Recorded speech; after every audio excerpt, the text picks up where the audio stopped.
Audiotune mempersembahkan audiobook novel Suamiku Ternyata Seorang Presdir yang ditulis oleh autor Picisan Imon. Pengisi suara Eve. Bagian 70. Pria yang bersama Dayu. Selamat mendengarkan. Masih di malam yang sama, sebuah mobil melintasi jalan ibu kota yang sudah mulai lengang. Mungkin karena sudah semakin larut, membuat aktivitas orang-orang sudah mulai berkurang. Di hadapannya terdapat lampu lalu lintas yang membuat mobil pria itu yang tak lain adalah Ivan terhenti. Dalam keheningan, sekilas ia merasakan satu kerinduan. Ia pun teringat rumah sakit tempatnya bertemu dengan Dayu malam itu. Jari jemarinya mengetuk-ngetuk lingkaran setir.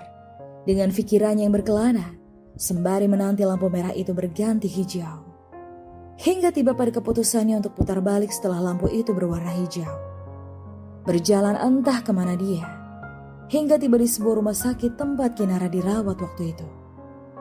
Tak ada yang dilakukannya, selain berdiam diri di dalam mobilnya, tepat di depan gedung rumah sakit tersebut. Berharap jika ada seseorang yang akan membuatnya senang saat melihatnya muncul dari pintu kaca depan. Mendesah, setelahnya terkekeh. Sudah hampir 1 jam dia menunggu. Namun sepertinya Ivan mulai merasa bahwa apa yang dia lakukan adalah hal yang konyol. Sehingga membuatnya menyalakan kembali mesin mobil itu. Namun baru saja ia hendak mengatur gigi, seorang wanita yang ia harapkan muncul pun akhirnya terlihat. Nampak senyum tipis tersungging di sana. Dayu dengan permen lollipop di bibirnya tengah berjalan keluar. Dan kepribadiannya masih sama seperti Dayu yang dulu. Masih tidak berubah. Dia pun masih mengamati gadis itu yang berdiri saja di depan pelataran rumah sakit. Hingga sebuah mobil masuk pelataran tersebut dan berhenti tepat di depan Dayu. Gadis itu tersenyum, lalu keluarlah seorang pria berkemeja rapi dan mendekati setelahnya. Siapa dia? Pacar Dayu? Atau suami? Tiba-tiba saja seperti ada sayatan di hatinya. Ada rasa tidak terima, namun ia juga paham dengan kondisi hubungan mereka yang memang sudah tidak ada ikatan apapun. Di mana Ivan sudah tidak wajib lagi untuk kesal. Ia pun masih mengamati Dayu yang tengah mengobrol singkat dengan pria itu. Sehingga membuatnya tertunduk lalu kembali menginjak pedal gasnya. Pergi dari tempat itu. Cinta yang sudah lama hilang. Tepatnya dia sendirilah yang meninggalkan cinta itu tanpa pesan. Sudah seharusnya menjadi konsekuensinya untuk kehilangan cinta itu. Ivan menghela nafas. Ia berusaha tersenyum, walaupun dia tidak tahu apa yang sebenarnya terjadi. Namun ketika dipikir dengan nalar, sudah jelas bukan? Mana ada seseorang yang mau menunggu pasangannya saat pergi tanpa kabar. Aku senang kau bahagia, Dayu. Gumam Ivan seraya terus melanjutkan laju mobilnya kembali ke apartemennya. Sementara di sisi lain, Dayu tengah mengobrol dengan dokter pria. Salah satu pria yang sudah lama mengajaknya berkencan, namun selalu ditolak oleh Dayu. Seperti saat ini. Bagaimana? Mau ya? Ajak dokter Adrian. Maaf, aku ada ibu di rumah yang... Ia pun menoleh ke arah tasnya karena merasakan getaran ponselnya. Kan ibuku telepon. Dayu pun menerima panggilan itu. Iya bu, aku sedang jalan pulang ini. Apa? Gara bisulan? Bisulnya pecah? Wah, baiklah aku langsung pulang. Dokter Dayu terus berbicara tanpa jeda pada panggilan dari seberang. Yang sebenarnya si penelpon itu bukanlah sang ibu, melainkan panggilan telepon dari orang asing yang hendak menawarkan jasa asuransi atau mungkin salah satu sindikat penipu via telepon seluler. Setelah mematikan teleponnya, Dayu pun menoleh ke arah dokter Adria. Maaf dok, aku harus buru-buru pulang.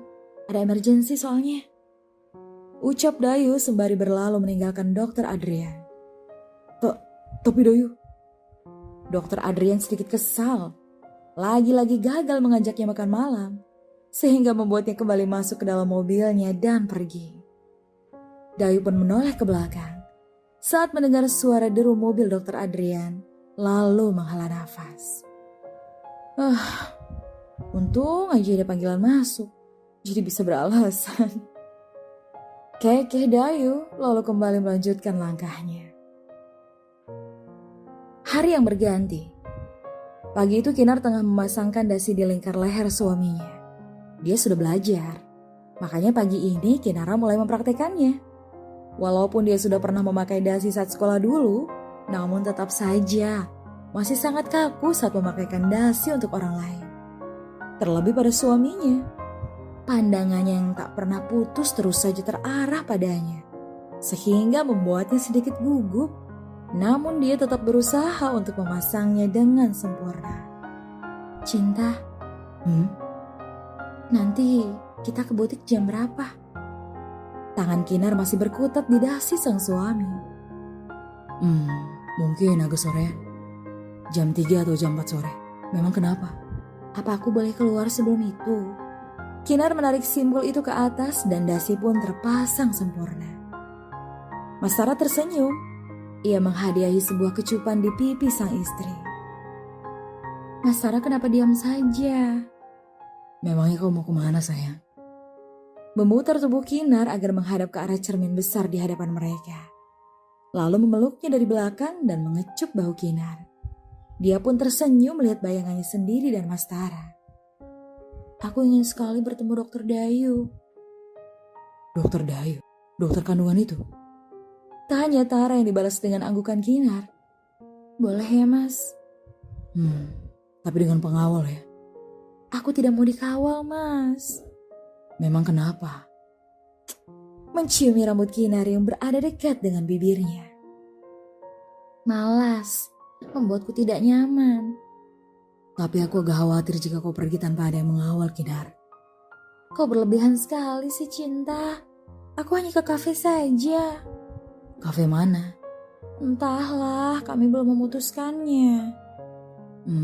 Kalau begitu ke salah satu restoran milik Dewantara Group saja ya. Aku akan mereservasikannya. Kinar tersenyum seraya mengangguk. Ia merasa senang saat suami memberikan izin untuk keluar. Leon pun memutar lagi tubuh Kinar agar kembali menghadapnya. Lalu meraih dagu itu dan mendaratkan sebuah kecupan di bibir. Satu tangannya ia lingkarkan di pinggang sang istri. Sementara tangan satunya memegangi kepala Kinar di bagian belakang. Melumat bibir itu dengan kepalanya yang mulai bergerak. Hingga perlahan tangan itu turun menyentuh area yang menjadi kesukaannya. Saat tengah bersentuhan bibir dengan sang istri. Semakin dalam Leon semakin menikmatinya. Bermain hingga beberapa menit, sampai-sampai ia kembali menurunkan dengan baju di bahu Kinar. Sehingga membuat gadis itu terkekeh seraya melepaskan ciumannya. Sudah, mas ini nanti kebablasan lagi. Sama halnya dengan Tara yang kembali mengecup sebentar lalu mengajaknya turun untuk sarapan. Dan setelah itu berangkat ke kantornya.